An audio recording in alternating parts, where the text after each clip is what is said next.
Bueno, Bueno, gracias Gastón por aceptar la invitación. Como te había comentado por teléfono cuando charlamos la primera vez, nuestro instituto tiene la mecánica de trabajar en forma presencial una vez cada 15 días y siempre con una propuesta bastante académica y pretendemos que en una de las dos actividades que corresponderían por mes tengamos conversatorios. Lo hemos venido haciendo en forma presencial con mucho éxito el año pasado y este año la verdad que irrumpió la cuarentena eh, estricta a comienzos de marzo y bueno, luego más allá de que en San Juan está bastante flexibilizada, todavía no se nos permiten las reuniones presenciales, así que hemos empezado a implementar los conversatorios a través del Zoom.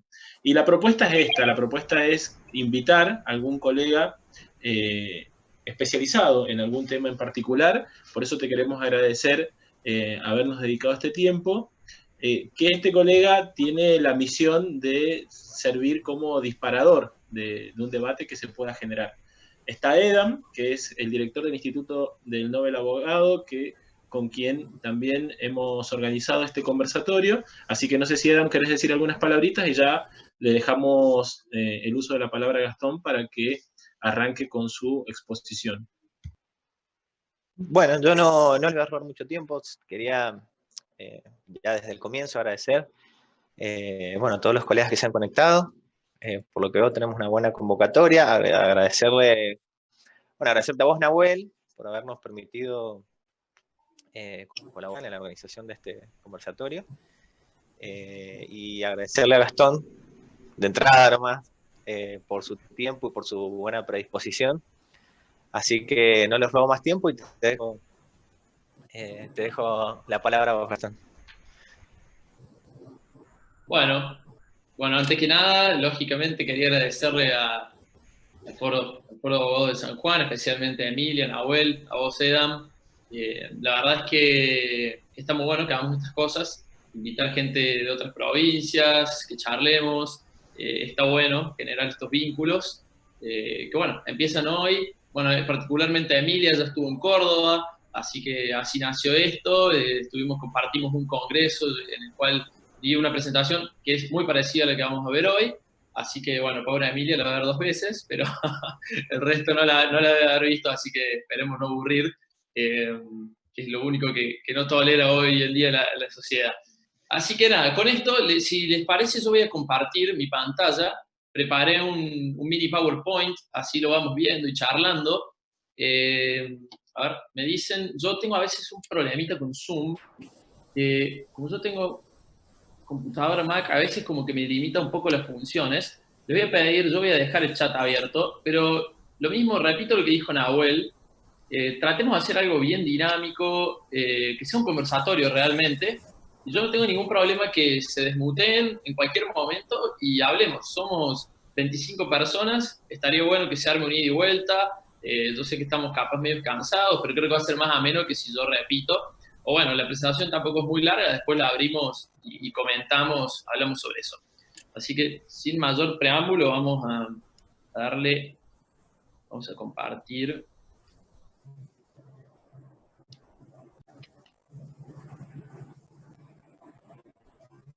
A ver si. Bueno. Bueno, la idea de hoy es hablar un poco de grooming, tecnología y violencia digital.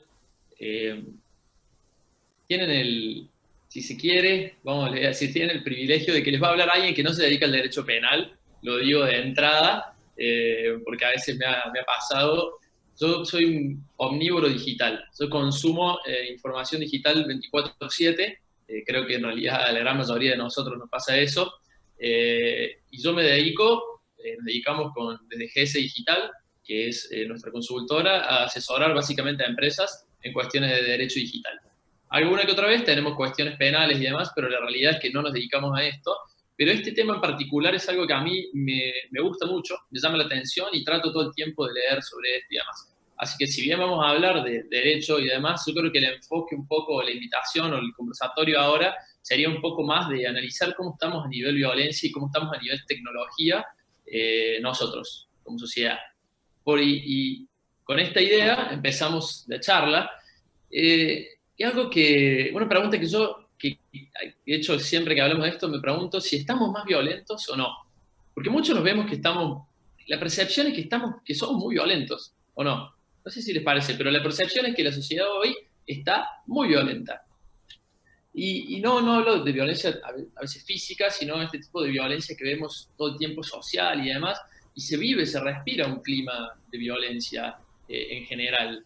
Pero en realidad, si nosotros nos ponemos a ver los índices, y hacemos un repaso de historia y demás, la violencia ha descendido y mucho, pero muchísimo. O sea, si empezamos a ver estadísticas sobre violencia y cuán violentos nos encontramos hoy en día, vamos a ver que los guarismos han descendido muchísimo, como les digo. Dar la posibilidad de morirse atacado por otro par. O sea, un hombre tenía una posibilidad del 60% de morirse, estamos hablando de la Edad Media y demás, por otra persona, era el 60%. Hoy en día es casi nula. Realmente ha bajado muchísimo la violencia. Pero después nos ponemos a pensar y empezamos a ver todo tipo de violencia, porque tenemos la violencia de los pares. Yo hoy la he enfocado un poquito más para lo que es adolescencia y demás, por el tema de grooming específicamente. Vamos a ver también un poco de ciberbullying. Pero ya la violencia escapa a la violencia física que podemos padecer o que podía padecer un alumno hace 30 años en un colegio, o cualquier persona en un ámbito, porque ahora se ha trasladado. O sea, ahora la tenemos una especie de triple violencia, la que sufrimos en el momento, y físicamente, como podemos ver, digamos, en el dibujo de arriba, el momento. Luego tenemos absolutamente el revivirlo de una manera digital, ¿sí? Que es absolutamente lo que me pasó físicamente, que me lo graban, que lo vemos, que me lo tuitean, lo ponen en Instagram, lo ponen en Snapchat, y con las consecuencias que eso trae, o sea, que lo estás viviendo 2 veces, y después peor, tenés otro tipo de ataque que antes no existía, que es el ataque por las webs, o me refiero al ataque online, que uno puede sufrir mediante inbox por Instagram, los chicos por Snapchat, el hostigamiento y demás que podemos ver. Entonces, ya por esto nos sentimos, incluso no sé si ahora le está pasando más en tiempo de pandemia, por lo menos yo, que sentimos que no paramos. Y yo, por ejemplo, estoy todo el día trabajando desde casa, no podemos ir al estudio, pero está medio limitado, y terminás y decís, ok, voy a relajar. ¿Y cómo vas a relajar? Y nada, ¿qué hacemos? Prendemos Netflix. Somos pocos los que se toman el tiempo de capaz ir a leer un libro, desenchufar un poco, encima ahora con invierno más aún, que nadie sale. Entonces, no paramos nunca y tenemos este círculo digital todo el tiempo que nos está, y ¿no? Sentimos que no podemos salir de eso. Imagínense una persona que está sufriendo violencia. Es realmente muy difícil salir de eso. Entonces, esto que sentimos, este hostigamiento, este cansancio digital y esta violencia digital, en realidad no es tanto. Como dice Santiago Virinkis, que es un tecnólogo argentino que a mí me gusta muchísimo, Santiago Virinkis habla y apoyado en científicos, lógicamente, en estudios, que estamos viviendo una ilusión cognitiva. ¿Y por qué hablamos de ilusión cognitiva? Porque en realidad los hechos de violencia han disminuido, como decíamos recién, terriblemente. O sea, realmente los hechos de violencia son muchísimos menos, que no estoy hablando hace 500 años atrás, sino el siglo pasado. Hoy en día la sociedad está muchísimo más pacífica. Pero la ilusión cognitiva queda bien fijado, está enmarcada en que las noticias malas venden y las noticias buenas no. En ningún lugar van a ver que diga aterrizaron bien 23 aviones. No, vamos a ver el avión que se cayó, ¿o no? Vamos a ver, se murió una persona, pero no vamos a decir, che, nacieron 1000 personas en un día en Argentina, sino que vamos a ver el homicidio del niño y demás. Y esto lo posibilita la tecnología. Además, cuando vemos algo, impacta muchísimo más que si yo te hablo de estadísticas. Y esa es la ilusión cognitiva. Si yo te muestro cómo cometieron, vamos a ver un par de casos bastante resonantes de Argentina, yo te muestro las imágenes de, por ejemplo, Bin Laden cuando fue capturado y demás, o cuando lincharon a Gaddafi en el Medio Oriente, y son imágenes que impactan muchísimo y nos quedan. Entonces eso perdura. En cambio, si yo te digo, che, se murieron 5.000 personas en Sudán, como supo pasar anteriormente, o en Ruanda, eso no nos queda, no nos impacta, porque no lo estamos viendo. Y hoy las redes sociales y la revolución digital y de la industria 4.0 nos permiten eso, y nos impactan de esa manera, de manera tal que nos queda latente, y por eso percibimos esta ilusión cognitiva de que estamos mucho más violentos de lo que estamos. Incluso si yo les hago una pregunta ahora, bueno, no voy a poner el chat, pero si alguien se quiere desmutuar y preguntar, yo les pregunto cuál es la región del mundo más peligrosa, o violenta, en realidad más que peligrosa es violenta. Muchos pensarían, no sé, sudeste asiático, pensarían África, esas comunas subdesarrolladas, ausencia de gobiernos, incluso gobiernos títeres y demás. Pero la región más violenta del mundo, con datos de la Unión de las Naciones Unidas, es Latinoamérica. Los 7 primeros países más violentos... Sí. No sé si alguien quiso hablar algo, porque como me saltó algo, pero capaz es un micrófono... Pero bueno, los 7 primeros países más violentos son de Centroamérica. El líder de los países más violentos es Honduras, con todos los problemas que tiene. Pero hablando de nuestro entorno, si nos ponemos a ver los países menos violentos, el país menos violento de la región es Chile, en el cual, por ejemplo, la tasa de homicidios es 3 cada 100.000. Y ahora va algo que probablemente los sorprenda, porque a mí por lo menos me sorprendió, y también en este contexto que tenemos de que hay mucha violencia, y en Argentina la sociedad, usualmente hablamos bastante de las malas noticias. Argentina es el tercer país, menos violento de la región. En Argentina solamente hay 6, es un número, pero hay solamente 6 homicidios cada 100.000. Pensemos que el país menos violento es Chile, con 3. En Brasil son 29. Hay alguien que... ¿Ya? Ahí está. Entonces, bueno, no es...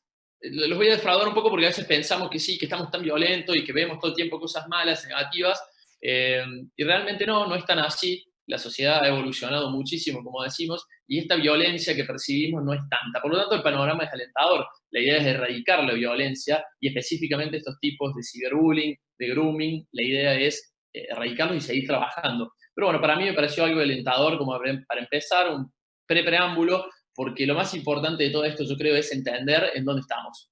O sea, entender que hoy estamos en la 4ª revolución industrial, dicho por el Banco Mundial, por el Foro Económico Mundial, perdón, por muchísimos académicos. O sea, ya pasamos la primera, la segunda y la tercera revolución industrial, y hoy estamos en la 4ª, en la cual nos vemos inmersos en esta sociedad de la información, en la cual absolutamente todo pasa por la internet.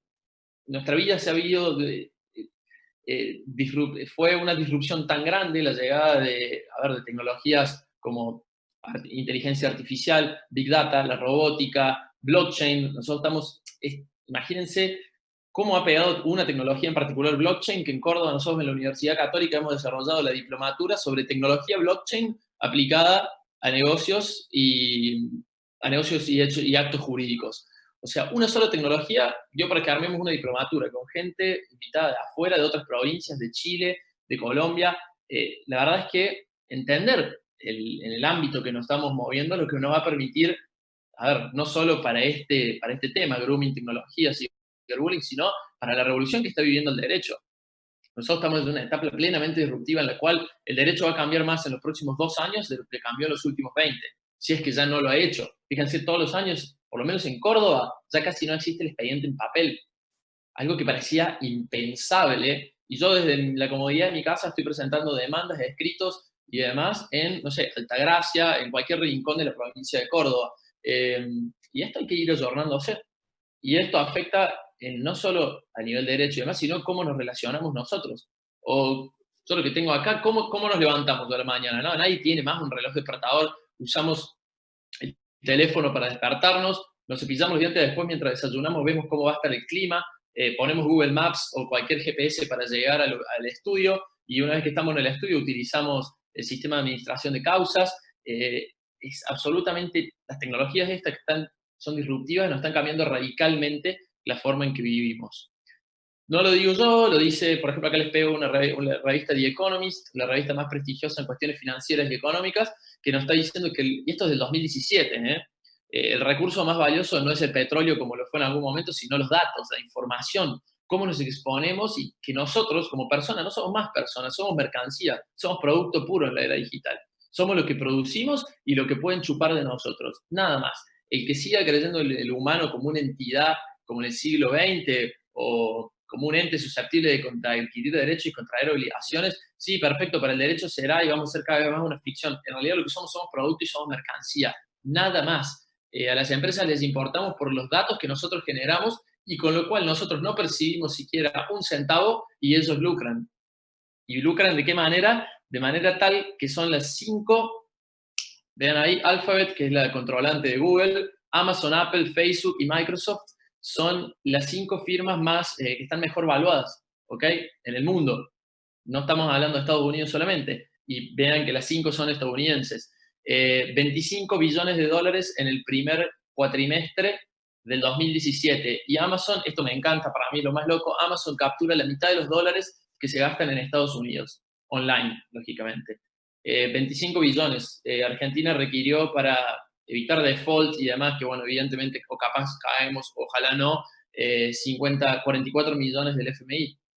Esto es lo que capturan 5 compañías en un cuatrimestre en el 2017. Ahora, lógicamente, capturan ni más.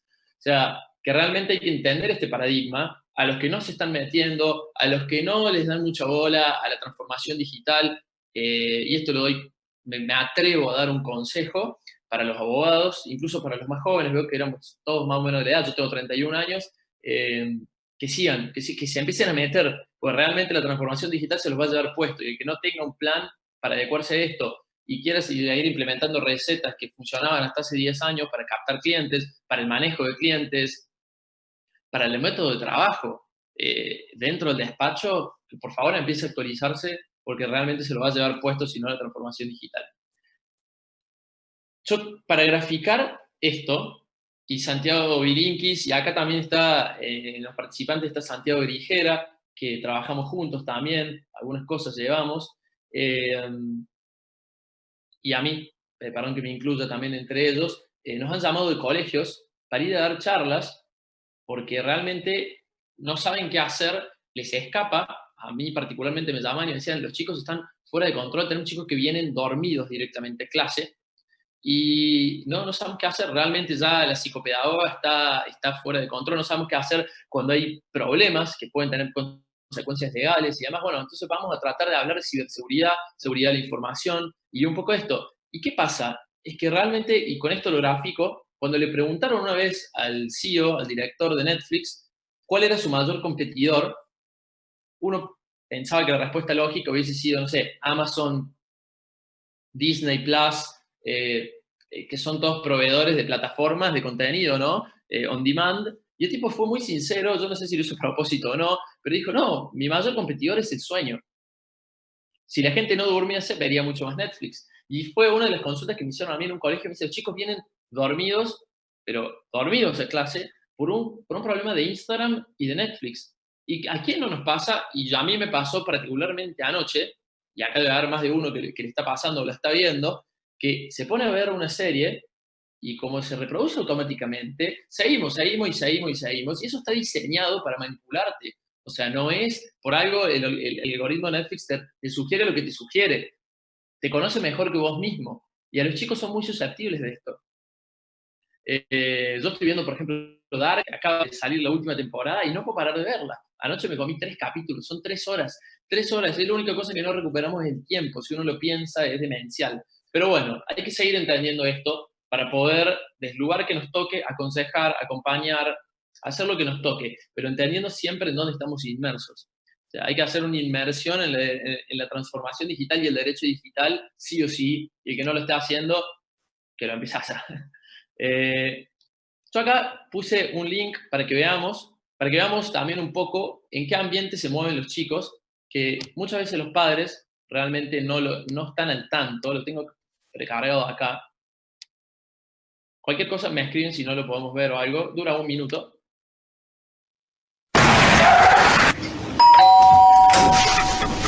Alex, Iván, Lobo y Fermín. ¿Está su hijo? Sí, está arriba en su habitación. Subid. Hola, ¿está Pablo? Arriba.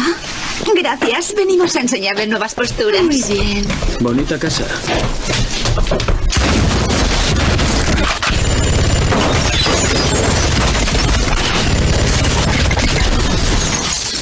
¿Dónde está Pablo?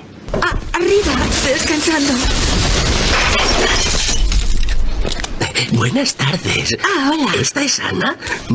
Tienes un peluche precioso. Ven conmigo que voy a enseñarte los de mi casa. En la vida real protegemos a nuestros hijos. Hagámoslo también en Internet. www.protegeles.com.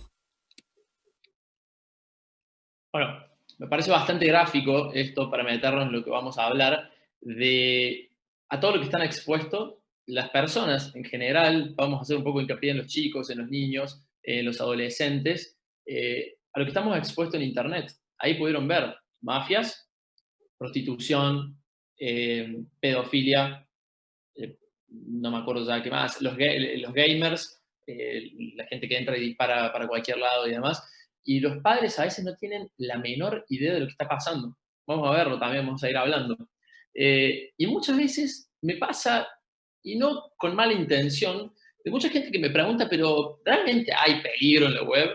Y me dice, pero yo no veo que pase nada, y ojalá fuese así. Yo la verdad es que veo que hay peligro, veo que sí hay peligro, que no me parece que hay que subestimar el tema, tampoco hay que ser un alarmista y pensar que están perdidos los chicos y cortarles internet de golpe. Esa tampoco es la solución, jamás va a ser la solución. Pero sí hay peligros en la web y lo mejor es tratar de acompañar para evitar este tipo de conductas o que veamos eso. O a quién, si yo les desafío a que ustedes abran sus mails, entren a la carpeta de spam, especialmente si es un mail viejo.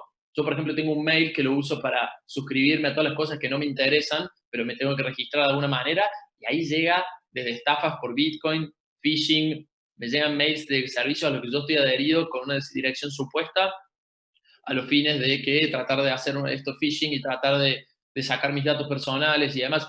Y aunque no crean, la industria del ciberdelito o el cibercrimen es más poderosa que el narcotráfico y que el tráfico de armas incluso. O sea, realmente es un mundo que está atrás y es gente que está dedicada para tratar de estafarte y para tratar de lucrar con esto. Entonces, hay diversas situaciones a las cuales nos podemos exponer tanto como víctimas o como autores, que situaciones que antes no existían y que ahora existen, y que de golpe nos vemos que a veces se nos van un poco de las manos. Yo puse un par, invito a que me digan si conocen otras, pero grooming, lo vamos a ver, cyberbullying también, no me describí tanto, pero discriminación, lo veíamos al principio. ¿Cuántos casos conocen ustedes de casos de discriminación patente, que se sienten además impunes? Vamos a ver por qué. Sexting y pornovenganza. Nosotros, yo soy miembro de una ONG que se llama Minca, y nos dedicamos mucho al sexting o a esto de cuestión de la pornovenganza, o en realidad difusión no consentida de imágenes íntimas.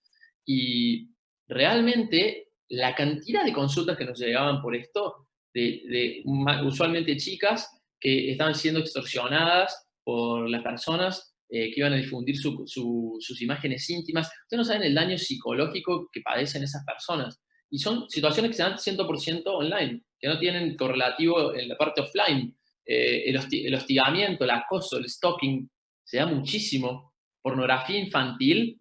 La otra vez hablábamos con la gente especializada de Córdoba de esto, y la cantidad, y nos decían, a mí nada me gustaría que llegara a mi casa relajada y no tener casos, y no ver la cantidad de casos de pornografía infantil que hay. Y lo que trabaja esa gente es impresionante. Tanto que se habla en contra de la justicia y demás, yo realmente me saco un sombrero de cómo trabaja la parte de pornografía infantil de Córdoba. Suplantaciones de identidad. ¿A cuántos chicos conocen ustedes que le han suplantado su identidad, creado otra? Millones, si lo vemos todo. Y ciberdelitos y hacking en general, también, ni hablar. Y todos dicen, bueno, sí, pero hablas de que esto se da online y demás, pero esto también pasa offline y bueno, la vida... Ojo, no es tan así. No es tan así, tampoco es el otro extremo, pero yo creo que nos permite hacer la violencia online. Primero, la exposición. Nosotros nos exponemos, somos una vidriera nuestra de todo el día. O sea, nosotros subimos nuestras propias redes a Instagram, nosotros hacemos posteos que después nos arrepentimos, ¿o no? Malos posteos, mala reputación y chau. hay casos de reputación online. Yo me acuerdo, Lucas Nardi lo confirmaron para ser director técnico de Estudiantes, era el director técnico de la reserva, si mal no recuerdo, y lo confirmó Verón para ser, perdón, no me gusta mucho el fútbol, a veces pongo mucho ejemplo de fútbol, debería buscar otro aspecto, pero lo confirmaron como director técnico de Estudiantes y le encontraron los hinchas tweets viejos, de 3 años atrás, en el cual decía que odiaba a Bilardo, que Bilardo era el antifútbol, que había que jugar como el Barcelona. A ver, un tweet opinando sobre un director técnico, pero bueno, Bilardo es una institución en Estudiantes y los hinchas de Estudiantes metieron tanta presión. Tengo las imágenes, después se las muestro, fue muy divertido. Una de La Nación que decía, la presión de los hinchas fue más, Lucas Nardi no va a ser el director técnico de Estudiantes. Por un tweet que mandó 5 años atrás, el loco nunca pensó que iba a ser el director técnico. A lo que voy es que todo lo que hacemos, y ahí lo vemos, deja una huella digital que es imposible de borrar. ¿Se puede tratar de gestionar? Sí, pero algo que está una vez en la web es muy raro que lo podamos eliminar. El anonimato. Yo veo muchísimas cuentas de Twitter, de Instagram, que son todas seudónimos, son todas anónimas, e incluso cuando vemos los casos de grooming y demás, son todas cuentas, nadie va a hacer grooming con su usuario, sería muy pago del criminal exponerse con su nombre y apellido. Y yo me pregunto, sin ir a esos extremos, lo vemos, ahora estamos trabajando específicamente, asesorando en una cuestión de calumnias e injurias, si esa persona que nos calumnia y nos injuria a través de Facebook con una cuenta supuesta o anónima, con un seudónimo, se animaría en la calle a decirme las cosas que me dice a través de Facebook. No, la web nos permite eso, el anonimato es el sentimiento de impunidad. Bueno, después caen en algún momento. La viralización, lo que decíamos recién, un mal posteo, chau, te viralizaste para siempre, o si no, basta entrar a todas las páginas de memes que todos seguimos, y una vez que te salió mal algo, llegó a la web y listo, te convertiste capaz en un meme para toda tu vida y un estigma que no te lo vas a poder sacar. Son las cosas que nos da la web. Lo mismo, son indelebles, lo decía recién, podés lograr que te desindexen de Google, incluso con una sentencia judicial, como por ejemplo puede ser, o lo que se planteó en los casos de Belén Rodríguez o Gimbutas, estas modelos muy famosas, podés lograr hasta una sentencia a favor, pero basta con entrar a google.com.ui de Uruguay y ponen tu nombre y apellido y vas a estar indexado. O sea que es muy difícil borrar algo que está en la web. Todo lo que hacemos, y más todo lo que hacen los chicos, va dejando una huella digital que se va componiendo, y te armás un perfil, una identidad online que es muy difícil de gestionar. Y el gran problema que vemos, y lo vemos cuando vamos a los colegios o cuando nos hacen consultas, es de esto. Los chicos que hoy que están naciendo y que tienen hasta los adolescentes, tienen padres analógicos. Sus padres no fueron nativos digitales. Yo siquiera soy un nativo digital. Yo nací y la primera computadora que vi no la vi hasta los, 10, 11 años, o que yo tenía conciencia para algo. Pero mis sobrinos, que tienen 7, 8 años, son nativos digitales y sus padres son analógicos. O sea, es gente que ha vivido, no fueron nativos digitales y les cuesta mucho ayornarse a lo que propone a esta revolución, a la cuarta revolución industrial. No entienden, no tienen incluso los mismos conceptos de privacidad. A ver, yo le digo, ¿cuántos de ustedes que son padres, y serán muchos, a un nene de 7 años es más fácil quitarle el móvil y decir, a ver, déjame ver qué estás viendo acá? Me parece que es más fácil a un adolescente de 13, 14 años, ni hablar de 15 y para adelante, sacarle el teléfono es una invasión de la privacidad no consentida, no aceptada. Es realmente, lo estás matando, lo estás desnudando, lo matás. Entonces tenés que acompañarlo de antes, porque realmente después se complica muchísimo. Veamos un poco de bullying, ciberbullying y demás. Argentina lidera el ranking de bullying en los colegios, esto es bastante triste. Son noticias que tienen un año, son estadísticas del 2019, pero me parece que están bastante buenas. Miren cuáles son las causas de bullying en las mujeres: la belleza, el rendimiento escolar, defecto físico, rendimiento escolar inferior, o sea, si te va bien o te va mal, si sos bueno para los deportes, sos malo para los deportes. Para los chicos es distinto, la belleza, el rendimiento escolar, deportes físicos aumentó casi el doble. Miren, o sea, vemos que realmente el bullying, y esto cuando vamos a hablar a los colegios nos lo remarcan muchísimo, y ya no, es lo que ellos nos dicen es que pierden el control, porque en el colegio se los ve, no son tan, si se quiere, audaces. Cuando llegan a la casa, o además ahí se configura muchísimo más ciberbullying que el bullying físico. Y es un gran problema que tienen y no saben cómo gestionarlo, y los padres tampoco saben cómo meterse y demás, más con los adolescentes específicamente. 6 de cada 10 alumnos de secundaria identifican discriminación. Para mí esto, yo no sé si es que uno a veces es un poco romántico su etapa en el colegio y demás, pero yo en mi época no sé si de cada 10 alumnos 6 sufrían bullying. No sé, sinceramente yo me parece que no, pero evidentemente es algo muy preocupante el ciberbullying, el bullying, digamos. Ahí tiene la definición de la Organización Mundial de la Salud. A mí lo que me interesa más que eso es que veamos que el bullying, si bien no está, o el ciberbullying no está definido como un tipo, como un tipo penal, sí se puede castigar a través de otros delitos, como amenazas, inducción al suicidio, violación de secretos y la privacidad, delitos contra el honor, incitación al odio, racismo. O sea, lo vemos, repito, muchísimo se está viendo esto. Acá tiene que haber abogados penalistas que saben y conocen de esta realidad más que yo. Lógicamente, lo nuestro a veces es una tarea, si se quiere, más pedagógica o de consultoría en otras cosas, más con las empresas, no para esto. Pero a mí me llamó realmente la atención cuando me puse a averiguar si realmente era una cuestión de bullying, de decir, bueno, que se banque la joda porque es un poquito más gordito que los demás o demás, porque muchas veces hasta padres nos han hecho ese tipo de comentarios. Entonces, evidentemente, si el padre piensa esto, sería muy difícil que el hijo piense de otra manera distinta, pero bueno, el bullying ha llevado a homicidios, a suicidios. Yo puse un par nomás le puse La Pampa, Núñez, Entre Ríos, Zárate, La Plata, para que veamos que es realmente una endemia, que está en absolutamente todos lados y no es una cuestión puntualizada. Realmente no pasa nada. Ahí ven que el Instituto Nacional de Medicina o de Salud de Estados Unidos dice que el ciberbullying está en crecimiento, si bien no es lo más frecuente, va a ser la que más daño puede generar. Y realmente, yo creo, coincido, y vamos a ver con el grooming, que es lo que más daño puede generar.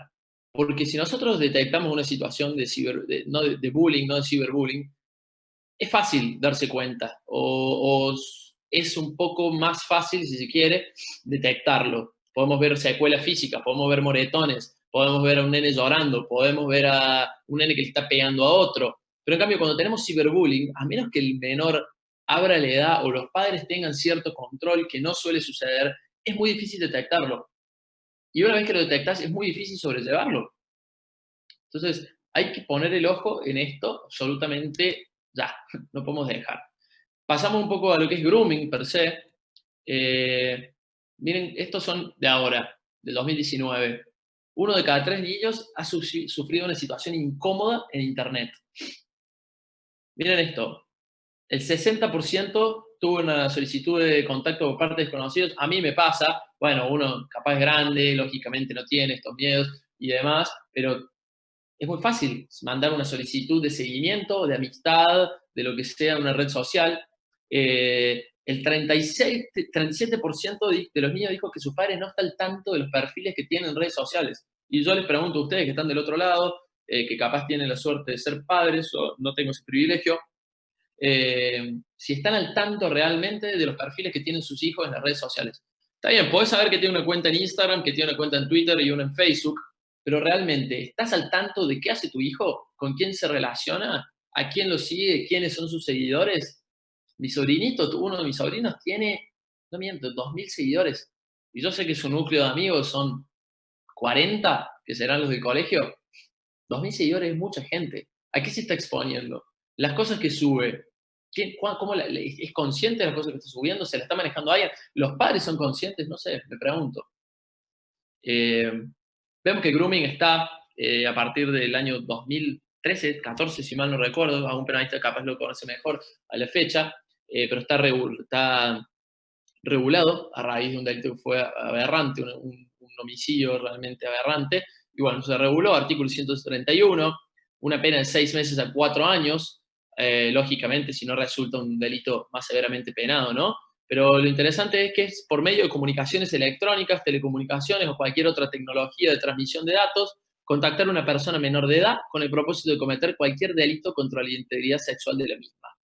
es el famoso, a ver, es una comunicación que le hace un mayor, bueno, acá no es un mayor, lo cual vamos a ver cómo cambia en el proyecto de reforma del Código Penal, pero es una comunicación a los fines de cometer un delito contra la integridad sexual de la persona. Esto para mí es una locura.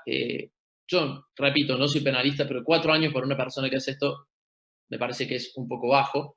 El grooming tiene consecuencias desbastantes para una persona, para la psiquis, y vamos a ver un caso muy interesante de Córdoba, vamos a ver las secuelas que puede dejar.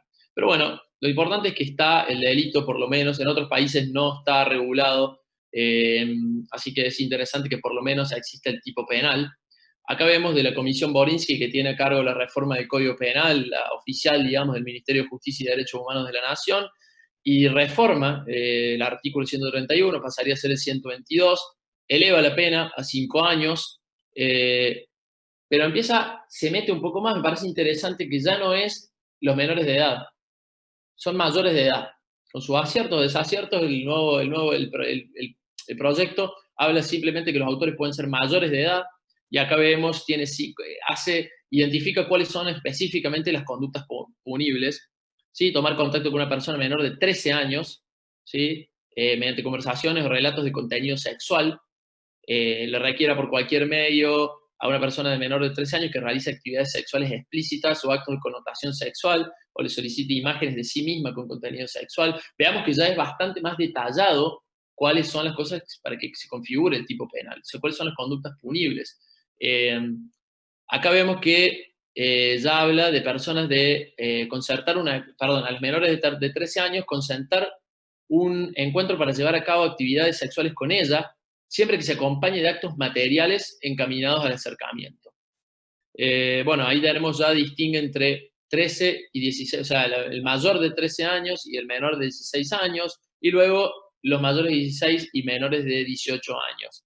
Incluso habla de abuso de autoridad, una situación de vulnerabilidad, incluso tiene me tomé el trabajo de ver, en las cuestiones de prescripción, ¿sí? El delito no prescribe hasta tanto el menor sea mayor de edad y ratifique la denuncia o haga la denuncia.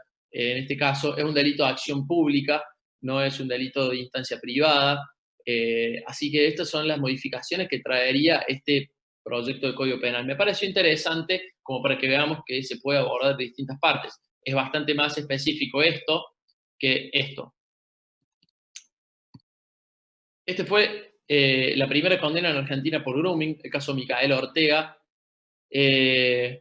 El que cometió, primero que fue un homicidio criminis causa, porque el tipo hizo grooming, la contactó, la empezó a hostigar de manera con todo esto, presión psicológica y demás, y logró que la pobre chica vaya a un descampado sin que los padres se enteren, lógicamente, y la mató. La forma que la mató es brutal, yo realmente no quiero reproducirlo. Esta persona, digamos, estaba en una salida transitoria, o sea que era reincidente. Bueno, realmente la chica tenía 12 años. Fue una locura. Un grooming se ha ido de muerte, pero veamos que lo pongo porque a veces lo que hablamos recién, para reforzar, si se quiere, la ilusión cognitiva con lo que abrimos la clase, de que las noticias, a mí esto me impacta muchísimo más que si me dicen que ayer en un terremoto se murieron 14.000 personas en México DF.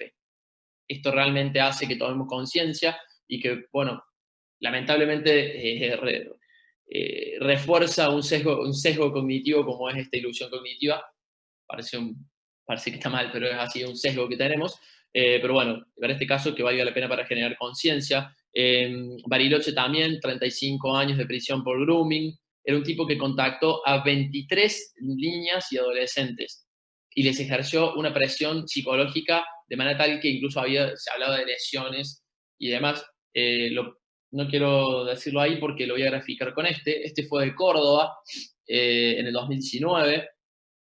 Fue justo cuando yo había dado una charla en la legislatura de Córdoba sobre este mismo tema. Ahí conocimos a Emilia. Había sido así relativamente poco. Y lo interesante de este fallo es que, fíjense que lo terminan condenando por lesiones graves. recuerden cuáles son las lesiones graves en el Código Penal, y uno dice, pero bueno, ¿qué? Tuvo contacto físico con la persona y le ocasionó daños, lesiones, daños, como si fuese una cosa, le ocasionó lesiones de manera tal físicas que nada, tuvo una lesión física incapacitante, por tanto es grave. No, acá no hubo contacto físico y eso fue lo interesante del fallo de la ciudad de Córdoba. Están, después si quieren los pongo a disposición, sino que la lesión grave fue el trastorno mental que le causó. Cuando la víctima, bueno, lógicamente que lo hizo en cámara Gesell y demás, los peritos, los psiquiatras y psicólogos que intervinieron dijeron que realmente le dejó lesiones graves, trastornos mentales, ni siquiera nada físico. O sea que realmente cuando hablamos de esto es bastante interesante como para que tomemos conciencia de que los chicos se encuentran en una situación muy complicada. Está bien, no vamos a reforzar esto de que están en todos lados, pero pueden estar, y está bueno que tomemos dimensión de esto y empecemos a actuar, específicamente los padres con sus hijos. Hay millones de guías sobre cómo podemos prevenir el ciberbullying y las situaciones de grooming y demás. Básicamente son las mismas. Usar la computadora como lo hacen los hijos es algo muy difícil. De hecho, nosotros asesoramos mucho a programadores y a empresas de software, y ellos nos contaban que para testear una aplicación o cualquier producto que va a salir en línea, lo testean con los chicos, los nativos digitales menores de 10 años y los mayores de 60. Porque los menores de 10 años, si no lo entienden en 1 o 2 minutos, se aburren y no lo usan, y los mayores de 60, porque si no la pueden usar al cabo de determinado tiempo, que evidentemente tampoco es intuitiva para alguien mayor y por lo tanto no sirve. Entonces, es muy difícil a veces conjugar eso de mayores y menores, o nativos digitales y personas analógicas, pero bueno, la idea y el desafío para los padres es meterse en esto, conversar todo el tiempo con ellos, para saber cómo están, hacerles sentir, ¿sí?, que ante cualquier cosa pueden contar con ellos. Muchísimas veces, en la gran mayoría de estos casos que pasan a mayores, como los casos que veíamos recién, es porque los chicos en ningún momento abren siquiera la boca, y los padres se enteran realmente, lamentablemente, como en el caso de Micaela Ortega, cuando fallecen, y ahí se arma todo. Realmente es un mundo muy oscuro, y hay gente que está del otro lado haciendo eso. Podemos utilizar filtros para ver la navegación que tienen los chicos, podemos incluso para bloquear determinados sitios y demás, podemos ver el uso que le dan a la webcam, que le dan a sus propias aplicaciones, pero bueno, yo realmente estas guías creo que a veces mucho sentido común. Es verdad que a veces también no tenemos tiempo, estamos cansados. A mí me han pedido mis hermanos que hable a veces con mis sobrinos por una cuestión también generacional, y uno, bueno, a veces se lo toma a la ligera, pero realmente está bueno que tomemos cartas en el asunto. Yo les dejo, porque la verdad es que el tono de esta charla, mis charlas usualmente suelen ser bastante más amenas, un poco más divertidas, si se quiere, menos acartonadas y sobre temas un poco más lindos. Y la verdad es que a veces esta se torna un poco más, si se quiere, lúgubre, pero y con esto de reforzar el sesgo cognitivo y que vemos todo lo malo, a veces nos olvidamos de que hay cosas muy buenas, y realmente me gustaría dejar, si se quiere, otro mensaje, un 3 minutos. Tengo un día ahí.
Bueno, dos cosas. Uno, volviendo y retomando lo que dijimos al principio de la cuarta revolución industrial, y también metiéndome un poco en lo que hablamos usualmente, que es de derecho digital y demás, absolutamente todo lo que vimos recién son tecnologías disruptivas que mencionamos al principio, para que entendamos el contexto en el que estamos. Todo eso es inteligencia artificial. Fíjense, Internet de las cosas, vieron que todas las cosas se manejan por Internet, incluso cuando tira la pasta dental, ahí nomás le corre una llamada se compra automáticamente al supermercado, o sea que ahí tenemos Internet de las cosas y tenemos contratos inteligentes, que probablemente un contrato inteligente corra sobre una blockchain, como puede ser Ethereum o como puede ser la blockchain de Bitcoin en el futuro. Protección de datos, vimos incluso reciclaje, vimos privacidad ni hablar, porque ahí hay menores y todo lo demás, vimos incluso, o piensen todo lo que es sensores e impresiones 3D, incluso la misma casa puede ser impresa en 3D. Ya hay un proyecto de una ciudad que se están imprimiendo las casas en impresoras 3D en menos de 48 horas. Entonces realmente hay que entender la disrupción, pero entenderla como una oportunidad. Es un desafío y una oportunidad y no como una amenaza. Las amenazas siempre están, pero la idea es convertirlo en una oportunidad, en un desafío, en algo lindo, y así como lo estamos ahí viendo, que los chicos pueden participar y es algo positivo, también lo tenemos que hacer nosotros como abogados. Ese es el desafío y demás. Y para cerrar, les dejo una frase de un tecnólogo español, así como acá tenemos a Santiago Bilinkis, que puede ser el más conocido. En España está Enrique Danz, que escribe, de hecho él está en el Instituto de la Empresa, en la IE, y a mí me gusta mucho, tiene una visión muy positiva sobre la tecnología, sin dejar de reconocer todos los desafíos y todas las cosas que pasan, pero él tiene una frase que yo saqué de su blog, que me parece que está muy buena y que podemos cerrar con eso, que dice que en realidad, y tras una investigación exhaustiva, no existe un problema significativo. Las redes sociales no son un nido de pervertidos amenazantes, sino que son una parte fundamental de la vida social de los niños hoy en día, los nativos digitales. Y lo único que tiene sentido aquí, como siempre, es proporcionar educación, educación y más educación a los niños para que aprendan a comportarse en ellas, pauta de conducta y recursos para que puedan sentirse cómodos comunicando a sus padres cualquier duda, situación o sensación inusual que les pueda surgir. Creo que como padres, en la manera tal que sus hijos puedan confiar en ustedes frente a cualquier situación, se han realizado con un doctorado en paternidad.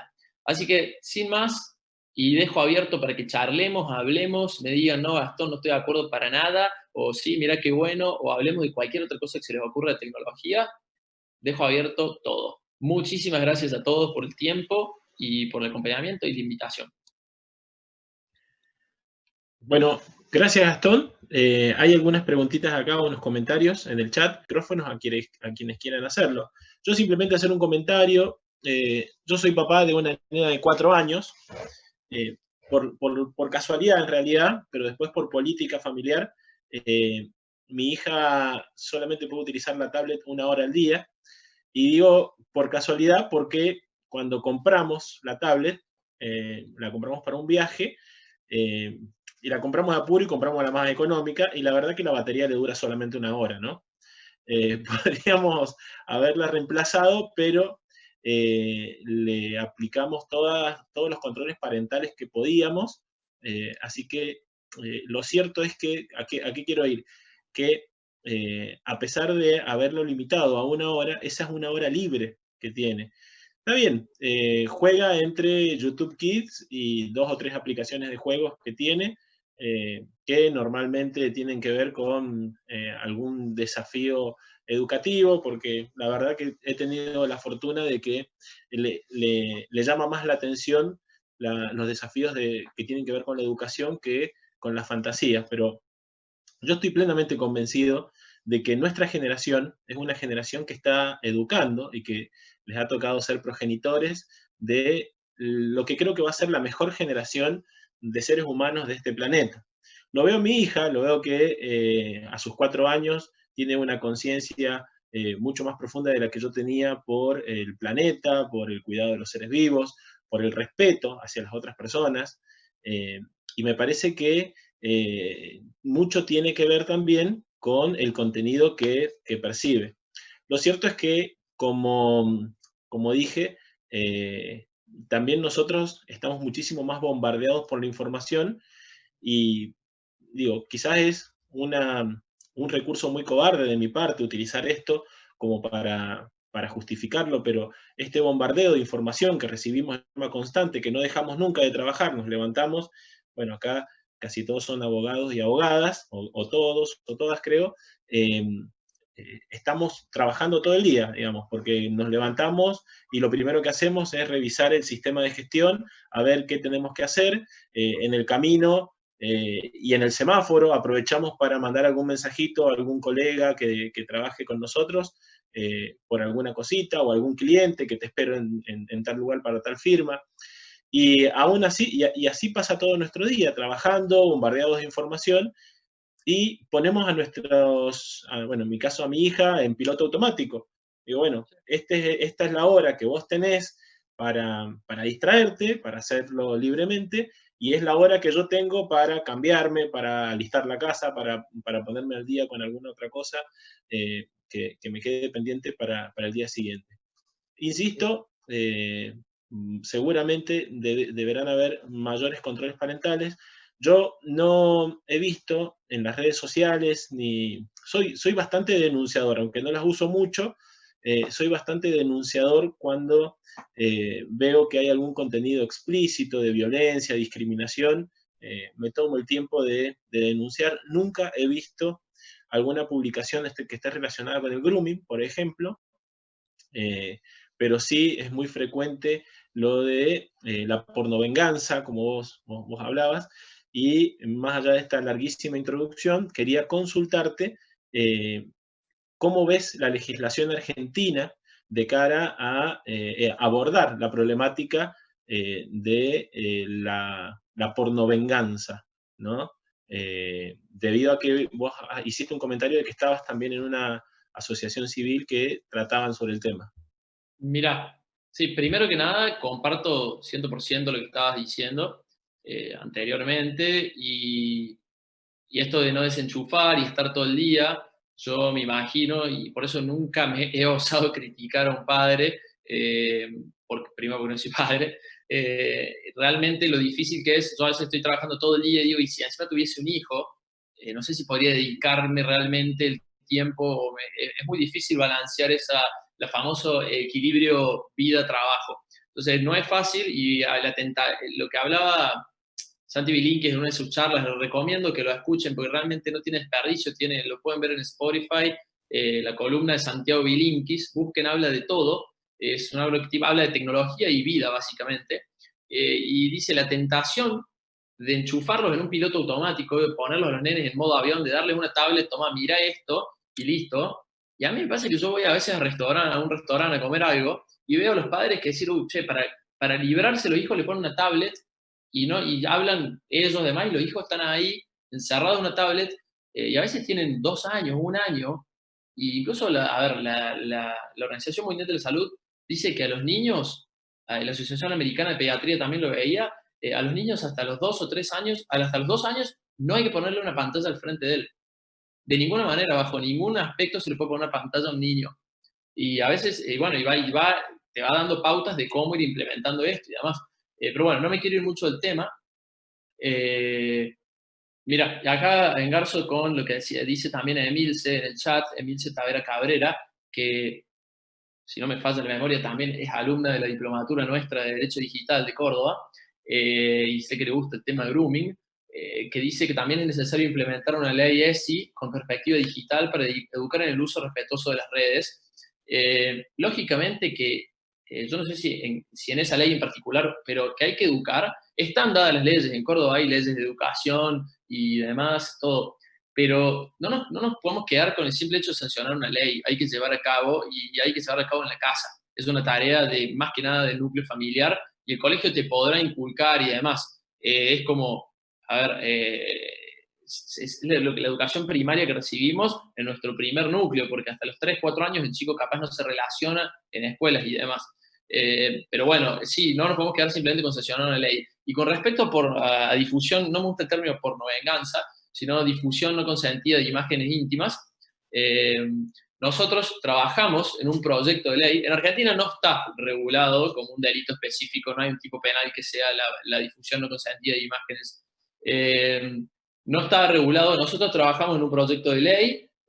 Nosotros somos apartidarios, pero bueno, en ese momento el partido que nos escuchó era una diputada de Córdoba, Gabriela Esteves, y nosotros trabajamos con su equipo y desarrollamos un proyecto de ley que, bueno, el año pasado fue elecciones y realmente creo que si se sancionaron 10 leyes en total en Argentina fue mucho y creo que perdió estado legislativo, pero siempre la idea es retomarlo y trabajar con eso. Se pena específicamente al autor de esto. En Argentina no hay. Hubo también un proyecto del senador en ese entonces Pichetto que tampoco llegó. En otros países está, pero no es una problemática complicada pero lo loco es que es muy complicada, es muy ostensible porque lo vemos, incluso ha llevado suicidios y demás, y no se sanciona, y es algo que es una realidad que nos aqueja a diario. Y uno dice, ¿cómo puede ser que esto no tenga prioridad? Y se declare, no sé, Marco Juárez, la capital nacional del Maní, no sé, la general de esa, la capital nacional del Maní, y bueno, buenísimo, pero esto es más importante, creo. Y no se sancionan estas cosas, y la gente tampoco exige. No se ve. Lo que pasa con todo esto, perdón que me explaye un toque, es lo mismo que hablamos cuando hablamos de ciberdelitos. No se ven, no se ven. Si a mí me roban en la esquina y grito, va a salir un vecino, va a llamar a la policía, va a venir la policía, y no entero, y en el grupo WhatsApp, a los 2 minutos, ella, cuidado que me acaban de robar en la esquina, en el grupo del barrio, y nos enteramos de todo, porque se ve. Si a mí me choca un auto, siempre pongo el ejemplo de este pavo de dos avenidas, las 2 avenidas más grandes de la ciudad de Córdoba, que son Colón y General Paz. Si a mí me choca un auto, me caigo al piso y me pisa el brazo una moto que viene pasando. Van a ver sangre, van a ver tripas. Se va a asomar un abogado, ahí medio corre ambulancia y va a ofrecer sus servicios. O sea, se ve la problemática y lo primero que piensa un abogado tradicional es, qué linda demanda que tenemos ahí, ¿no? Daño y perjuicio, hay incluso hasta lesiones y demás. Ahora, si yo te digo que fui víctima de un ransomware o un secuestro de información de toda, no sé, tengo un estudio de arquitectos, como nos pasó en un caso que pudimos asesorar, un estudio de arquitectos que uno de los que están en las computadoras en red, lógicamente, uno descargó un malware, que es una especie de virus, si se quiere, para hacerlo más dinámico, y te secuestra toda la información, te cifra absolutamente toda la información y te piden de rescate $300 a pagar en Bitcoin. El daño de eso es muchísimo más grande porque es una empresa parada y que deja de producir. Y el daño es mucho más grande que un choque en Colón y General Paz, pero nadie se entera, nadie lo ve incluso el daño. Lo único que lo sufre es el emprendedor que no puede producir y demás, pero el daño es mucho más grande económicamente. Pero en esto no se ve, y con la pornovenganza pasa lo mismo. Hasta que una chica no se suicida, o pongo chica porque el 95% de los casos de pornovenganza son de mujeres, pero hasta que una chica no sale en el diario porque se suicidó lamentablemente, no tiene visibilidad, porque incluso los propios padres capaz no saben de que la chica está siendo atosigada, acosada y demás, e incluso extorsionada y demás. Pero realmente lo que sí está sancionado, lógicamente, y queda claro, es cuando ya pasa un delito mayor, como amenazas, coacciones, y ni hablar cuando se juntan y puede atacar la integridad sexual. Pero el delito de difundirla, el hecho de difundir, no está sancionado, y es una locura. El daño psicológico que acarrea es terrible. Y la solución, de nuevo, no es prohibir, porque esto es una práctica sexual que se lleva a cabo, que la llevan a cabo los nativos digitales con la misma naturalidad que el acto sexual físico. ¿Quieren saber alguna estadística más loca que a mí me batió la cabeza? Los chicos prefieren pasar un mes sin tener sexo que un mes sin el celular. Estadísticas oficiales, ¿eh? No estoy jodiendo. O sea, para que se den una idea de que es una práctica que no se puede decir, bueno, la probamos y a los chicos lo tenés penado que haga esto. Y si lo hizo, bueno, se expuso sola. No, es una práctica sexual tan común como darse un beso para ellos.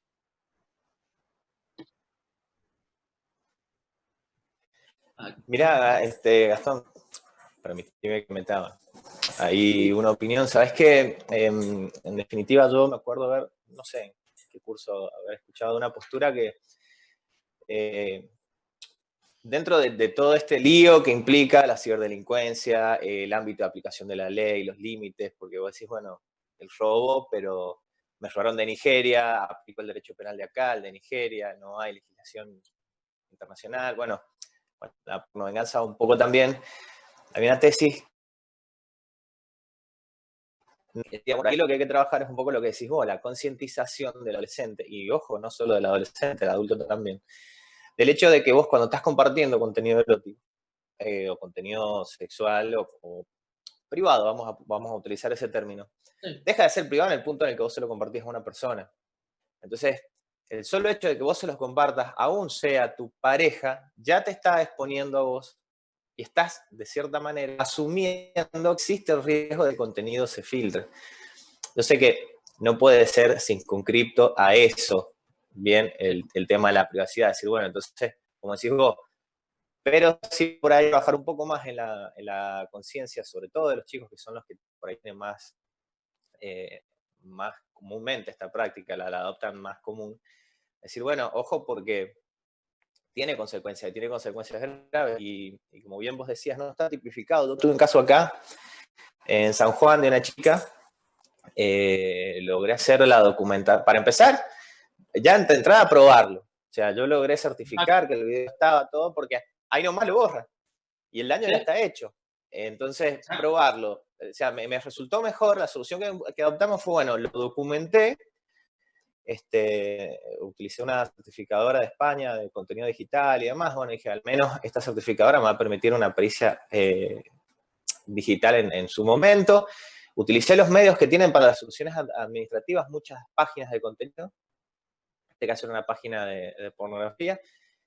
Y bueno, quedás atado de manos. Yo le decía, mira, lo único que se me ocurre hacer quizás es ir por violencia de género, porque además en el título y en los hashtags del video, además de nombrarla con nombre, apellido, localidad, ¿viste? Un poco más le pone el número de DNI, creo que le arrobaba en uno de las páginas del Instagram. Además utilizaba términos despectivos, ¿no? Hacia la mujer. Digo, bueno, mira, lo único que se me ocurre es por ahí encaminarlo por violencia de género, pero bueno, en definitiva, lo que quería decir era eso, decir, bueno, por ahí trabajar en esta tarea de concientizar a la gente de cuán peligroso es en estas circunstancias en las que la legislación no acompaña y por ahí medios para hacer una persecución penal, por decirlo, de esas conductas tampoco están a la altura de las circunstancias, todavía más valioso hacer esa tarea de concientización, ¿no?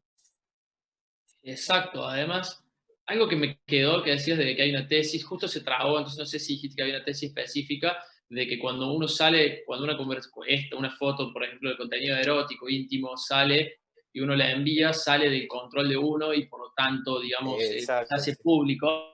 Recordemos que nosotros, por legislación, después les paso si quieren, cuando un contenido es confidencial, y en este caso siendo imágenes íntimas se puede entender que es confidencial, el destinatario no lo puede publicar a menos que tenga el consentimiento expreso del remitente. Eso es interesante, nosotros lo hemos utilizado en alguna defensa de eso, pero bueno, porque eran cuestiones netamente comerciales, con información confidencial industrial en este caso.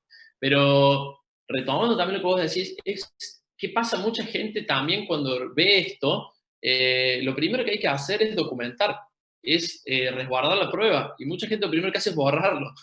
Entonces es muy difícil, primero, constatarlo, porque te lo borra él, o lo borras vos, o el perfil estuvo activo un día y después desapareció. Entonces, no es tan fácil lo que es la prueba. Incluso una pericia informática no es fácil. Tenés que buscar un especialista en informática forense para que pruebe realmente lo que te estuvo pasando y demás. Y hay otros casos que configuran, acá estoy leyendo también a alguien que está, bueno, tiene un seudónimo Moto C+, que decía que tiene una clienta que lo contacta una expareja de su marido, pero no la amenaza de muerte, sino que mantiene contacto con el marido de mi cliente. ¿Existe algún tipo que se adecue? Y es muy fino, tenés que ver qué le está diciendo para ver qué tipo penal puede ir. Ojo, también podés ir hasta por la vía civil. Si lo tenés identificado quién es, podés probar, podés pedir incluso órdenes de restricción. Nosotros acabamos, bueno, no lo pudimos hacer por esto de la pandemia, pero ante una clienta que vino también siendo su hija, que es una bebé, la hermana de su expareja, sube unos contenidos a Instagram que rozan la pornografía infantil y ella subía de todo. Y además, bueno, nosotros tuvimos que encararlo, como decís vos, en el foro de violencia de género y fuimos ahí, lo vamos a plantear ahí, simplemente que, bueno, no pudimos ahora hacerlo por esto de la pandemia y demás, pero bueno, no lo podemos juntar con esta cliente y demás, pero tenés que rebuscártelas. En todo lo que sea digital, esto vale, los invito a que se empiecen a meter cada vez más en el ecosistema digital, del derecho digital, estás innovando de cierta manera todo el tiempo. Porque cuando alguien tiene con un proyecto así o con un tema de estos, las soluciones no están, los casos son muy poquitos y tenés que buscar que haya habido alguien que haya hecho lo mismo o jugártela e ir y decir, bueno, yo lo veo que pasa por acá. Nos pasa a nosotros tenemos ahora plataformas colaborativas y decimos, che, ¿hay relación laboral o no hay relación laboral? ¿Se puede que los usuarios puedan vender seguros siendo que lo vende un productor de seguro o tiene que ser, o sea, tenés que salir y buscarle la vuelta. Y perdón que me haya ido un poco para el lado civil y demás, pero es lo que uno más hace. En lo que es penal hay que tratar de buscarlo y encuadrarlo en alguna figura penal que nos sirva a todos. Y que tengamos los medios y advertirle que esto cueste caro. Lamentablemente perseguir este tipo de delitos son caros porque tenés que constatar algo y tenés que ir a un escribano, capaz. Y ya tenés que pagar para que te constaten en acta un escribano público y constate. Después tenés que, capaz, hacer una pericia informática y no vas a esperar al oficial y demás para hacer una denuncia. Tenés que llamar a un ingeniero especialista en informática forense. Entonces, todo esto es complicado por ese tipo de cosas. Pero bueno, la idea es seguir avanzando, ¿no? Gastón, Sí. ¿me escuchás? Bien. Decíamos recién que el grooming es como la integración entre los delitos de integridad sexual y los delitos informáticos, ¿no? Y si consideramos que el bien jurídico tutelado es la integridad sexual del menor, al homologarse la pena con el mero contacto de una persona igualarla al abuso efectivamente cometido, ¿no es como muy flexible la situación? O sea, no, es ese límite que hay desde los 6 meses hasta los 4 años, al igualarla la pena. Igual tentativa a abuso cometido. ¿No te parece que ahí hay como un vacío legal?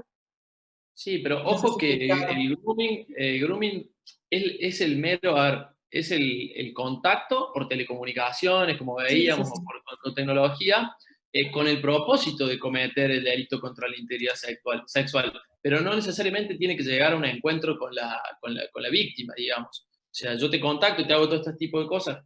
Es el propósito y demás. Exacto, no hace falta que después yo efectivamente me encuentre. Ha pasado incluso casos que la víctima ha ido y la persona el delincuente no aparece en esos lugares y demás.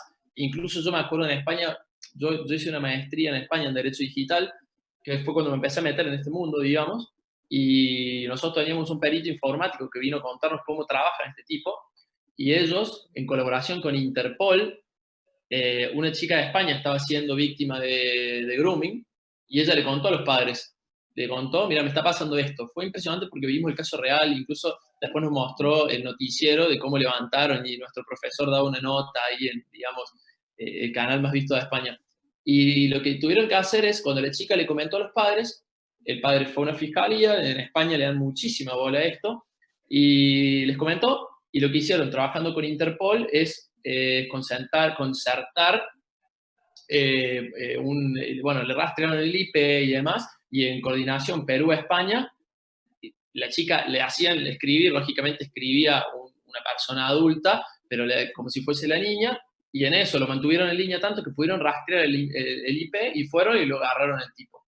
Pero para que vean que, y al flaco lo agarraron, lo extraditaron de Perú a España, fue condenado y demás, para que vean que no siempre hace falta este contacto físico. O sea, el delincuente puede estar, y eso es lo que nos mata, y recién Edam también decía, el problema es los ciberdelitos, el distanciamiento, la posibilidad de hacerlo en remoto de literalmente cualquier parte del mundo. Eso es lo difícil de esto. Y algo que me quedó, que no puedo decir en nada que ver, pero que está bueno para sacarnos también este pesimismo de encima, nadie sabe por qué la violencia disminuye. No hay una teoría específica de por qué el mundo está siempre, digamos, mejor en términos de violencia. Hay varios postulados o varios factores que hacen eso. Pero uno, y es uno de los más importantes, es que en este siglo ha cobrado muchísima fuerza la empatía. Esa capacidad de ponernos en el lugar del otro o de sentir lo que siente el otro. La empatía es muy buena para este tipo de cosas, es muy mala si vas a tu oncólogo y tu oncólogo es demasiado empático y dices, ay, no le voy a dar esto porque no quiero sentir el dolor que va a sentir él. Hoy en día está muy de moda la empatía, por eso digo esto. Pero no sé si lo ubican a Moreno Ocampo, que fue fiscal, y fue fiscal general incluso del Tribunal Penal de La Haya. He comentado un ejemplo que cuando él estaba investigando los crímenes de lesa humanidad en Sudán, fue a dar una charla al otro día o a la semana a una preparatoria, a un secundario de Estados Unidos. Y comentaba estos casos, y la primera pregunta que le hacían los chicos, lejos de cómo que cuente más sobre la masacre y demás, fue, ¿qué sentía? Fue la primera pregunta, y él lo cuenta en una charla de TEDx, fue, ¿qué siente un chico de su edad, de Sudán, de mi misma edad? O sea, yo sé lo que siento yo, pero ¿qué siente un chico de Sudán de mi misma edad que está en la misma situación que yo? O sea, esa empatía, eso es uno de los factores por los cuales reduce supuestamente la violencia según los psicólogos sociales y demás. Me fui un poco de tema, pero quería traerlo a colación porque está bueno y nos sacamos un poco realmente a mí me perturba un poco todo este pesimismo y demás. Pero bueno, como para tampoco estar todo negativo, digamos. Bien, gracias. No, por favor, cualquiera que quiera hablar y que hable esto, que opine, cuente. Mira, solo le iba a hacer un comentario a Mila, que, digamos, esta figura que se codificó de grooming es para muchos especialistas una reacción poco feliz, porque en definitiva, vos decías también, Gastón, parece por ahí baja quizás la escala penal, pero entra esta figura a acompañar las otras, como el abuso simple, y entra a jugar, y fíjate que no distingue como otras figuras, no distingue en consentimiento o no, que hace la extinción de 16 a 18 años y demás, y inclusive termina tipificando conductas que si vos lo haces por medios digitales, por ejemplo, terminan siendo más gravosas que si al fin y al cabo lo terminas haciendo de manera presencial. Por eso, en el fondo, está medio encajonada y forzada la norma de grooming en el resto del sistema, y quedó medio, visto, decir, bueno, la escala penal está baja, sí, pero es que en general toda la escala penal de los delitos de integridad sexual están en el mismo sentido graduados, digamos. Y yo creo que pasa también un poco como estas leyes que son reactivas a una situación. En Argentina somos expertos en que pasa tal cosa, entonces regulamos rápido algo, porque, bueno, ahora está la pandemia, vamos a regular el teletrabajo. Y bueno, lo vamos a regular al medio, no sé, la verdad, sinceramente, yo durante la pandemia justo me tomé tiempo, escribí un paper, un documento, me publicaron en el Dial sobre teletrabajo, lo escribí con un colega, él habló sobre regulación y yo sobre derecho a la desconexión digital. Y nada, nosotros lo podemos hacer, pero ahora que los legisladores salgan a regular a los ponchazos del teletrabajo, porque justo nos vimos y que no haya sido prioridad, y hace 15 años, 20 años que existe el teletrabajo, de que existe Internet, e incluso ya tendría que estar regulado, como está en España, como está en otros lugares. Lo que tienen estas leyes reactivas, como en su caso la ley Bloomberg, me acuerdo, o como este tipo de cosas, es que son reactivas a una situación puntual y se largan porque hay que largarlas, pero no precisamente porque son el fruto de un gran estudio y demás. Y después, bueno, viene la crítica de los que saben. Acá, bueno. Veo la... sí, hable, Quería por hacer favor. una consulta. Sí.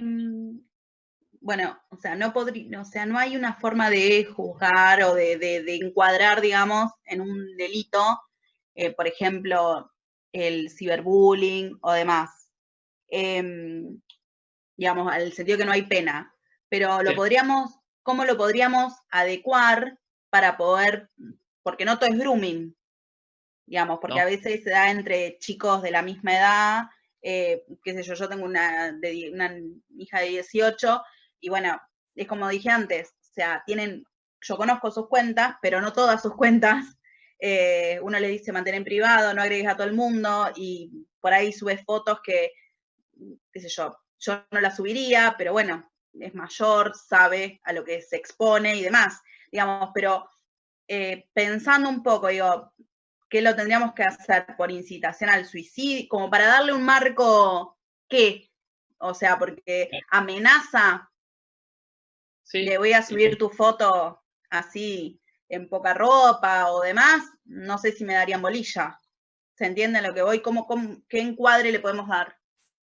Mirá, el ciberbullying, como les pasé, capaz pasé medio rápido, a veces yo voy medio apurado, pero el ciberbullying o estas situaciones pueden dar pie a muchísimos tipos de delitos. Se me ocurre las amenazas. Claro, por eso digo, amenaza, incitación al suicidio. Sí, bueno. inducción al suicidio, injurias y calumnias, incitación al odio, el racismo, que también está penado. O sea, hay que buscarle, decir, che, a ver, ¿Por dónde lo ven? ¿está pasando esto? Porque también pasa que uno va a la fiscalía, no todas las fiscalías o comisarías, unidades judiciales se llaman acá, tienen la misma capacitación, no todos tienen una unidad especializada. Yo sé que en Buenos Aires hay, en Ciudad acá, y en Córdoba también tenemos a cargo del doctor Pilnik, es el primer fiscal de cibercrimen de la ciudad de Córdoba. Y vos vas a él y realmente me consta que trabajan muchísimo. Nosotros tenemos el lujo de tenerlos en nuestra diplomatura como disertante, y hay que tratar de ayudarlos, porque ellos, aunque no crean, están devastados de trabajo, tienen muchísimo trabajo. Entonces vos tenés que, si vos vas y le decís, mira, tengo esta situación, está pasando esto, estas ya son las pruebas que yo pude preconstituir, esto es lo que yo estuve haciendo, yo creo que acá está el delito de inducción al suicidio, porque lo que yo veo es que le manda mensajes que lo que quieren hacer es que mi hija se dañe o termine realmente suicidándose, porque puede pasar que la induzca, y hay gente muy, muy, muy rara atrás de esto. O sea, pensemos que está atrás no es un chico, un compañero a veces, sino mafia realmente, o gente muy trastornada, delincuentes realmente. Y las amenazas y demás también puede pasar porque, bueno, se le fue de mano y, bueno, la empieza a amenazar y en la mente también del tipo va llegando eso. Entonces hay que ver en qué lo podemos encuadrar para tratar de ayudar a la fiscalía, qué pruebas le podemos aportar para hacer todo lo más sólido posible. Pero repito, es caro y es difícil y hay que tener voluntad. Y otra cosa, me refiero a voluntad, mucha gente, hay todo un estigma al lado de esto. Porque si a mí me roban y yo voy y denuncio un delito de robo, o incluso me agarran y me patotean delincuentes y me configuran lesiones, yo voy y hago la denuncia y nadie va a venir a burlarse o decir, mirá, fue y denunció que le pegaron unos delincuentes en la calle.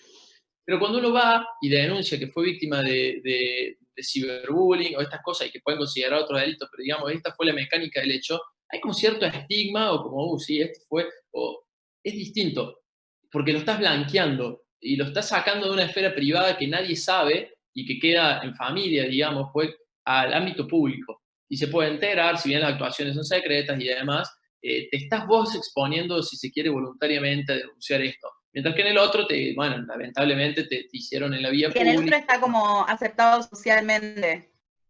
Algo digamos, así. Es sexy, si bien es habitual está ser víctima de lesiones, pero no está bien ser víctima de decir, ¿qué le habrán hecho al chico para que vaya y esta? Porque nada, no se le puede decir nada al hijo. Y no, es que realmente lo están amenazando y demás. Y después, bueno, las consecuencias son más graves porque, como decimos, es difícil detectarlo, es muy jodido. Los ciberdelitos, repito, estos quedan encuadrados en los ciberdelitos, son la mafia más grande que hay hoy y va a ser cada vez más grande y mueven muchísimo más dinero que narcotráfico y que tráfico de armas. O sea, realmente es una industria, porque es una industria.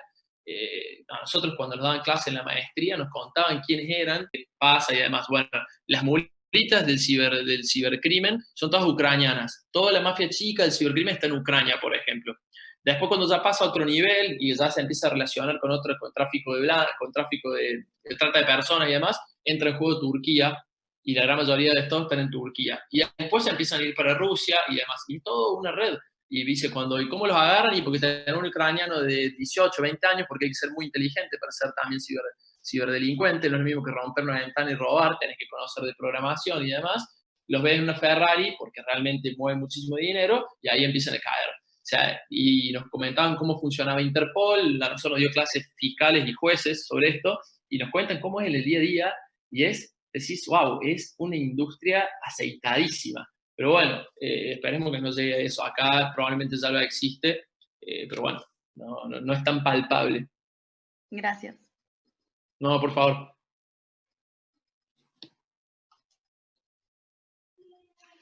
No sé si alguien tiene otra pregunta. Yo quería hacer un comentario también. ¿No? Como para no acaparar el micrófono. Ahí parece que Daniel quiere preguntar algo o comentar algo. Hola, ¿me escuchan? ¿Sí? Sí, ¿qué tal? Buenas noches. Desde ya agradecer la verdad la invitación de Nahuel Ibarreta a esta charla, la verdad que ha sido muy claro, Gastón en todo. Y me queda por ahí resonando el tema de la prueba. Yo soy abogado también, pero no me dedico a lo que es penal. Y me resulta un poco complicado siempre fundamentar o buscar pruebas sobre esto. ¿Cómo acreditar, de alguna manera, el ciberdelito, o el grooming, o lo que sea? Hablaban de tal vez de asentarlo o dejarlo documentado a través de escribano.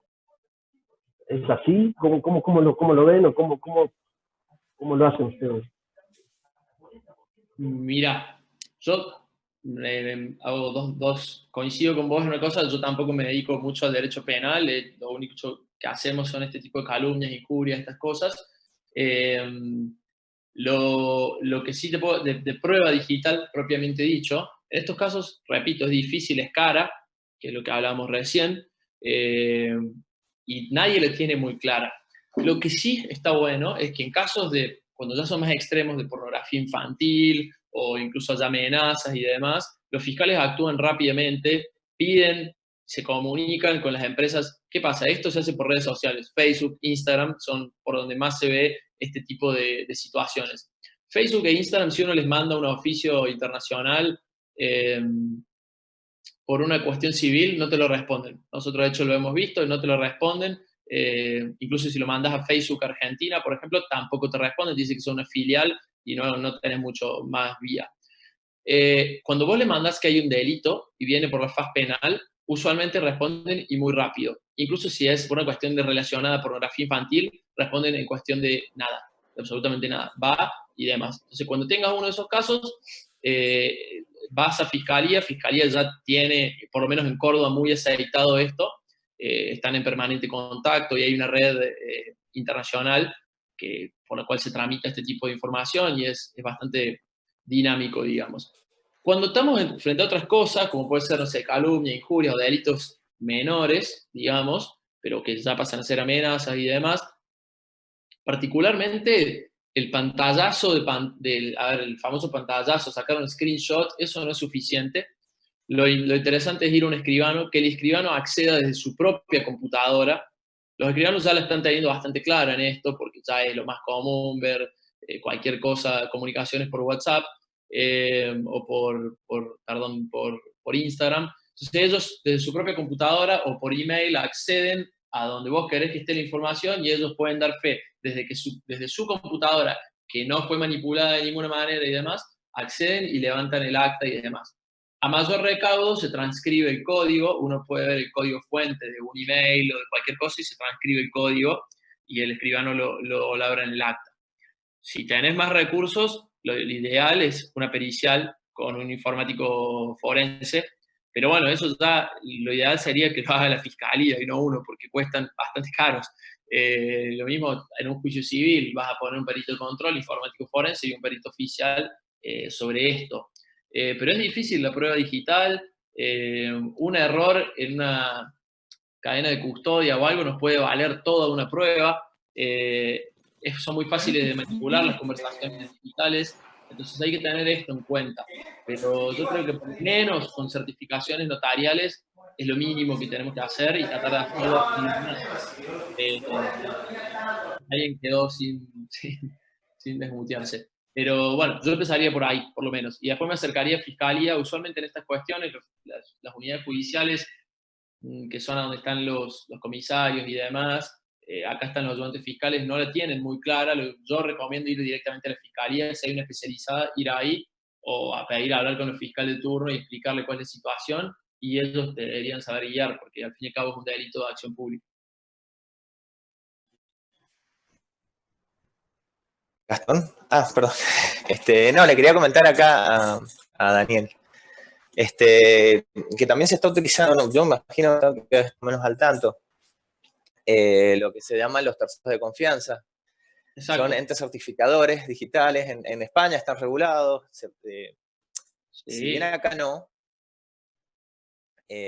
cuando aprendes a usar más o menos la herramienta, como vos al menos lo puedes certificar y luego en el juicio civil puedes ofrecerlo a ser pitado por un informático. Y ahí sí le estás dando más herramientas al informático para que pueda fehacientemente probar la existencia de esa evidencia.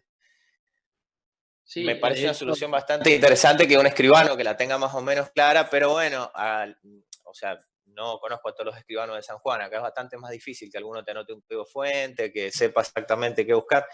Y como decís, tiene quizás más huecos todavía que lo ideal que sería el pericial informático. Pero, Daniel, no dejes de buscar en YouTube, hay bastante contenido acerca de los terceros de confianza y es una herramienta bastante buena. Es cara también, yo las veces que los he utilizado son caros, normalmente son europeos, facturan en euros y para muchas de lo que es, por ejemplo, WhatsApp, contenido de videos y demás, necesitas certificar sesiones en video de la navegación, de manera tal que todavía más caro que por ahí certificar una página puntual o una publicación, como puede ser la de un diario y demás.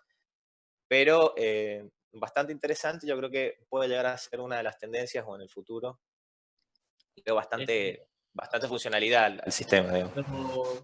Los terceros de confianza, sí, yo no me metí porque en Argentina todavía no están habilitados, digamos, están mencionados en la ley de firma digital. Los terceros de confianza es un escribano online que tiene, que si vos certificás algo con un tercero de confianza que está dado de alta, lógicamente habilitado como tercero de confianza, todo lo que el tercero de confianza diga o certifique, que incluso va con un sellado de tiempo y con firma digital, con una firma digital propiamente dicha, el que lo invoca, o sea, si yo invoco que esto está certificado en contra de una persona, el otro tiene que probar que eso no es así. O sea, tiene la misma presunción que un instrumento que esté elaborado por un escribano público. En Argentina es una presunción más, nosotros también lo hemos utilizado, de hecho hay uno en español que se llama Color Iuris, que yo tengo una relación con Pedro Canut, que es el dueño, fundador, y ellos tienen plena validez en toda la Unión Europea, porque una vez que tiene validez en España, lógicamente el Ministerio de Justicia tiene validez en toda Europa. Ellos tienen una aplicación en la cual vos filmás cualquier cosa que estás viendo en tiempo real o sacás una foto, y eso, el tercero de confianza, Color Iuris en este caso, le pone un sello de tiempo, una firma digital, y eso tiene la misma validez que si hubiese estado un escribano al lado tuyo dando fe de todo lo que pasó. Y el tercero será el que tiene que venir a probar que eso no fue así. Es excelente. En Argentina no hay ningún óbice tecnológico para desarrollarlo, sino voluntad política, porque está, como repito, mencionado en la ley de firma digital, y deberían empezar a existir. La tecnología está, hay empresas que lo proveen, e incluso hay empresas que proveen que toda la información se cuelga o queda almacenada en una blockchain, o sea, una cadena de bloques, por lo tanto es inmutable, descentralizada, es transparente, en niveles técnicos es más eficiente y tiene mayor es más probatorio que una escritura de un escribano que puede ser sobornado o lo que sea. El tema es que legalmente no tiene el mismo peso o validez que si tuviese un escribano al lado tuyo certificando, digamos. Gastón, yo, perdón si abusamos de tu tiempo y confianza, No, por favor, quería... Estoy... Así, habías hecho una mención al comienzo, digamos como introducción a tu ponencia, de que vivimos en una sociedad muy violenta, ¿no? Yo coincido absolutamente con eso. No creo que la violencia sea algo nuevo, sino que me parece que la violencia está más difundida ahora. Y hay nuevos tipos de violencia, por supuesto, también. Pero habida cuenta de este comentario que te hago, muchas veces en las redes sociales nos topamos con videos de peleas, ¿no? Particularmente nos topamos con videos en donde se le hace bullying a alguna persona que termina en violencia.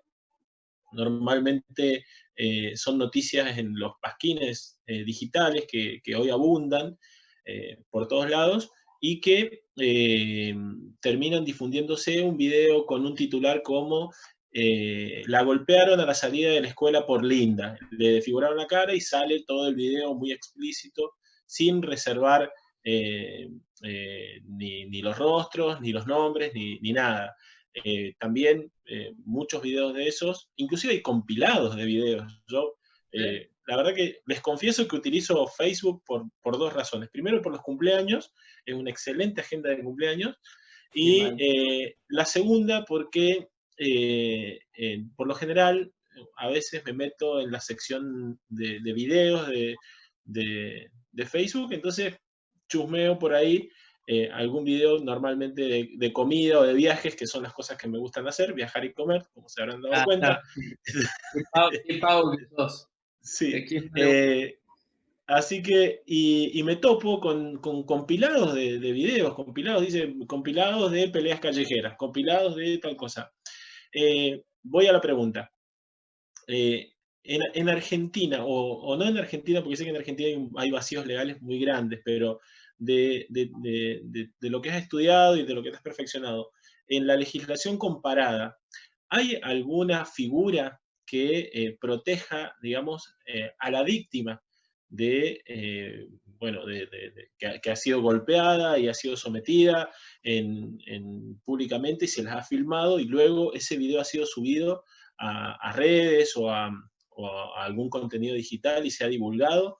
Porque muchas veces sí se ha visto quizás alguna jurisprudencia que recayó con alguna famosa, que se filtraron algunas fotos y se obligó a Google a retractarse o a retirar ese contenido, pero pocas veces, por lo menos yo, he tomado conocimiento sobre alguna causa o algún hecho en particular donde se ha obligado a algún medio de comunicación o algún distribuidor de contenidos de borrar este tipo de videos o contenido explícito de violencia. Sí. A ver, la ley principal que te ampara en este tipo de casos es las leyes respectivas nacionales de protección de datos personales. Es la número 1, y después el derecho civil, todos tenemos derecho, ¿no?, a los derechos personalísimos, al honor, a la imagen, a la buena fama y demás. Están de hecho regulados. Soy muy malo con los artículos, pero está. La reputación y demás. El problema de esto es, y es lo que hablamos un poco en la charla, que es muy difícil. La huella digital y todo lo que hacemos tiene impacto en la vida digital y es muy difícil gestionarlo, por no decir eliminarlo. Uno puede trabajar su reputación y su fama digital o online, digamos, pero es muy difícil, por no decir imposible, eliminar. Yo puedo lograr, como decía, puedo plantear, en España nació, y es lo que se conoce como el derecho al olvido, con el famoso caso Costeja, que el tipo simplemente era un deudor hipotecario, y se le agarró con un diario, el flaco tenía una deuda, era deudor hipotecario, le ejecutaron su casa por orden de un tribunal. Un diario online, que hagamos cuenta que es La Nación, no me acuerdo realmente el nombre, seguía reproduciendo el edicto judicial que llamaba a remate de la casa del señor Mario Costeja. Costeja, cada vez que ponía su nombre, salía la noticia de que era deudor y que le iban a rematar la casa. Era una noticia del año 96. Y Costeja se hartó de ver esto. Y entonces, ¿qué hizo? Lo intimó a Google para que Google deje de indexar ese contenido y que cada vez que ponga Mario Costeja salga que es deudor hipotecario. Era lo primero que salía. Y bueno, Google le dijo que no, porque eso era contenido generado por un tercero. Era el diario. El diario le dijo que tampoco lo iba a descolgar a la información porque era información pública ordenada por un juzgado. Entonces ellos levantaron, cuando digitalizaron todo su diario, pusieron eso. Bueno, básicamente Costeja fue a la Agencia Española de Protección de Datos, que es la agencia más severa que hay a nivel mundial, y la Agencia Española de Protección de Datos le dijo, al diario no lo vamos a obligar a que borre el contenido ese. ¿Por qué? Porque bueno, está fundada una sentencia y demás. Pero a Google lo vamos a obligar a que desindexe ese contenido y no lo muestre más. O sea, mataron al intermediario y no al productor de la información. ¿Qué dijo Google? Están locos. Entonces dijo, y le metieron una multa a Google y demás. Y Google dijo, están locos, yo no me voy a quedar de brazos cruzados mientras pasa esto, me voy a la justicia. Metió derivó en la justicia para que no lo obliguen, porque imagínate, se caería el negocio de Google si tiene que dejar de indexar contenido. Entonces, bueno, esto se elevó al tribunal, a la Corte Europea, a la Corte de Justicia de la Unión Europea, y emitió una opinión vinculante para la causa, digamos, y que sentó la jurisprudencia principal, que se llamó como derecho al olvido, en el cual le dice que Google, cuando trata estas noticias, está haciendo un tratamiento de datos personales, de personas que lógicamente no son ellos, sino terceros, y por lo tanto le es aplicable la normativa de protección de datos personales. Y por lo tanto está obligado a desindexar ese contenido cuando ese contenido ya no sea adecuado, relevante y demás. Y bueno, da un montón de fundamentos, yo lo estoy lógicamente acotando mucho. Pero ahí está lo que podría hacer cualquier víctima que le levanten este tipo de cosas, es dirigirse al que está difundiendo el contenido y decirle, che, vos estás tratando datos personales, esos datos personales son míos y yo tengo acceso, yo tengo derecho, el famoso ARAS, acceso, rectificación, actualización o supresión, y además está haciendo un tratamiento ilegítimo, podríamos plantear, porque nunca le consentimos el tratamiento de datos personales. Entonces yo creo que lo obtendría que por ahí, por una vulneración de la privacidad y después también por las cuestiones civiles. Y acá tenemos los famosos casos de Belén Rodríguez y demás, que tendrían que ir por ahí y acreditar primero la responsabilidad subjetiva, ¿no? Intimar judicial o prejudicialmente a que borren ese contenido y bueno, ahí seguirlo. Pero sí, diría por eso. En Argentina está sentada la responsabilidad jurídica subjetiva en cuestiones de responsabilidad de intermediarios en Internet. Muchas gracias. No sé si alguien más tiene alguna consulta o algún comentario para hacer. Respecto a lo que comentabas recién en el caso del jarrón de Coppola, 19 años después del caso, Natacha Farhat, no me acuerdo cómo se llamaba, sí. Farhat era el apellido de la modelo, pidió que se retirara todo su nombre respecto al caso Coppola, porque a ella la sobreseyeron en su momento.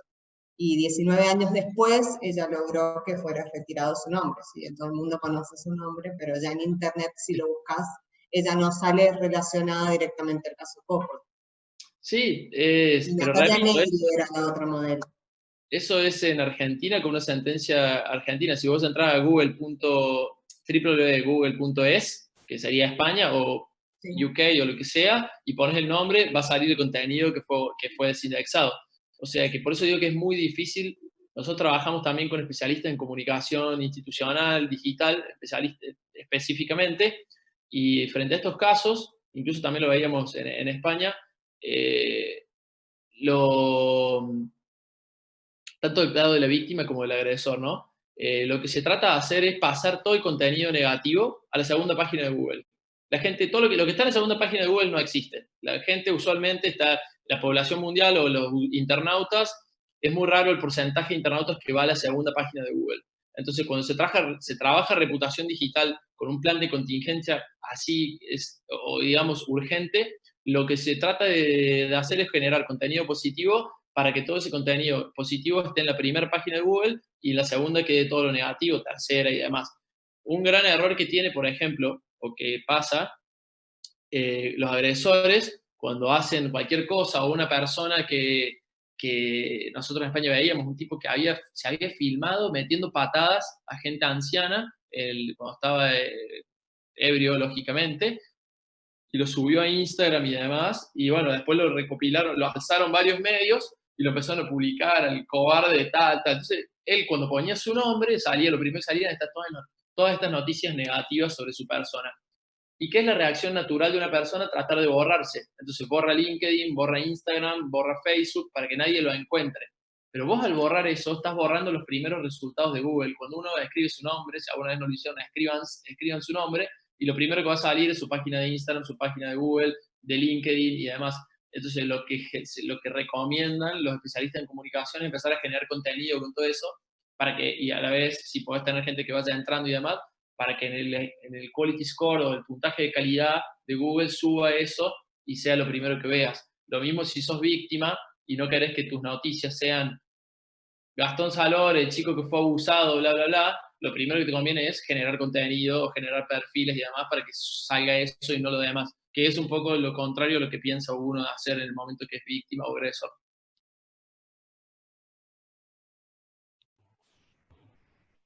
¿Alguien más tiene alguna pregunta o algún comentario para hacer? Bueno, parece que somos expertos ya en la materia. No, es mucho la timidez, la verdad. Bueno, pero si nadie más tiene alguna consultita o algún comentario para hacer, Gastón, comentarte que ahí creo que Pablo habilitó el micrófono. No, o sí. Sí, no. No, lo silenció. Bueno, lo vamos a penalizar a Pablo. Pablo es nuestro integrante cervecero. Elabora cerveza artesanal, además de ser un exitoso abogado. Así que lo vamos a comprometer para que en el asado en donde te vamos a recibir... por lo menos está, se puede con unas buenas tipas o algo así. Pone la cara, ¿viste? Además, contarte, Gastón, que para nosotros siempre fue, digamos, cuando normalizamos el instituto a principios del año pasado, una de las primeras cosas que quisimos hacer es transformar al instituto en una referencia académica en el derecho penal de la matrícula en la provincia. Y nos propusimos como desafío no caer en temas que se abordan, digamos, que terminan siendo trillados en la materia. Hablar de homicidios, hablar de lesiones, digo, eso es con lo que nosotros nos topamos habitualmente. Y decíamos justamente de que los nuevos desafíos que va a enfrentar nuestra profesión tienen que ver quizás con los delitos informáticos y claramente con lo que vos nos expusiste, hacia allá van. Sorprendentemente la justicia todavía sigue teniendo una grilla, digo, la justicia en San Juan y seguramente la justicia en todo el país sigue teniendo una grilla de peritos judiciales caligráficos muchísimo más extensas que informáticos, ¿no? Todavía se sigue debatiendo si firmé o no firmé y no si envié o no envié. Me parece que la justicia también tiene que modernizarse en ese sentido. Nosotros, la cuarentena nos obligó a informatizar de alguna manera nuestra profesión. Todavía en el derecho penal no está abordado el tema de la digitalización, y por lo visto viene lento también. Solamente accedemos a informes a través de el envío de casillas de correo electrónico, pero no a través de la mesa de entrada virtual, ni el sistema de gestión de expedientes digitales. Así que, pero imagino que en algún momento la justicia avanzará. Así que para nosotros ha sido muy importante esta charla. Hemos tenido un pico de 30 participantes, 31 con vos digamos, ha sido para nosotros magnífico. Esperamos que haya cumplido por lo menos con la expectativa de auditorio que tenías. Para nosotros la ha sobrepasado ampliamente. Agradecerte el tiempo que le has dedicado, decirte algo que nosotros decimos habitualmente, que a los sanjuaninos nos gusta ser buenos anfitriones. Nos gusta recibir amigos y amigas en nuestra casa, que es esta provincia. Estamos totalmente convencidos de que tenemos los mejores vinos del país, y ahora que Mendoza se va de la federación, no vamos a tener ninguna discusión al respecto. Así que, por supuesto que ni bien las circunstancias en el país así lo permitan, esperamos tenerte acá, porque el desafío que nos habíamos propuesto, quizás como el más grande para esta nueva etapa del Instituto de Derecho Penal, es armar un foro, ya sea un congreso regional o un congreso nacional, si pudiera ser, en donde podamos debatir la cuestión de los delitos informáticos. Tenerte con nosotros en esa oportunidad sería un gran honor, y agradecerte nuevamente, y no me voy a cansar de hacerlo, por haberte prestado, dejando de lado los compromisos que tenías seguramente, y haciéndolo desinteresadamente, de colaborar con nosotros ha sido muy importante. En nombre de todos los que integramos el Instituto de Derecho Penal, te hago extensivo el agradecimiento, y por supuesto te damos un gran abrazo y te comprometemos para venir a San Juan, ya sea para este congreso que podamos hacer, o para el asado que podamos hacer, donde ya tenemos el corderito que podés traer, los vinos que vamos a poner en la mesa, y la cerveza que especialmente va a hacer Pablo para esa ocasión. Vale. Bueno, nada chicos, la verdad que un placer, me gustó muchísimo, lo disfruté mucho. Un par de cositas también para terminar. Entiendo lo que están llevando adelante, una tarea bastante dantesca si se quiere, no es fácil. El rubro que se está metiendo, yo soy el secretario académico de la Sala de Derecho y Tecnología del Colegio de Abogados de Córdoba, sería como el foro de ustedes. Así que sé lo que es estar y tratar de innovar y tratar de hacer este tipo de cosas. Así que nada, les auguro lo mejor en esta tarea. Sé que va a ser un éxito porque realmente esto me pareció muy bueno. Los veo muy pilas. Así que nada, a meterle, y nos vemos para el asado, estoy seguro. Mira, me gustan muchas cosas en la vida, pero lo que más me gusta es comer asado y viajar. Así que no sé si al congreso voy a ir, pero seguro al asado estoy seguro. Y mi mejor amigo también tiene una cervecería local también. Así que voy a llevar un par para Pablo, ahí así compartimos y cambiamos ideas y catamos cerveza. Y nada, llevo un salame cordobés, que si ustedes tienen los mejores vinos, los salames mejores los tenemos en Córdoba. Así que los comprometo a eso. No lo vamos a discutir. Bueno chicos, gracias Gastón, y gracias a todos por participar. Exacto, hasta la próxima.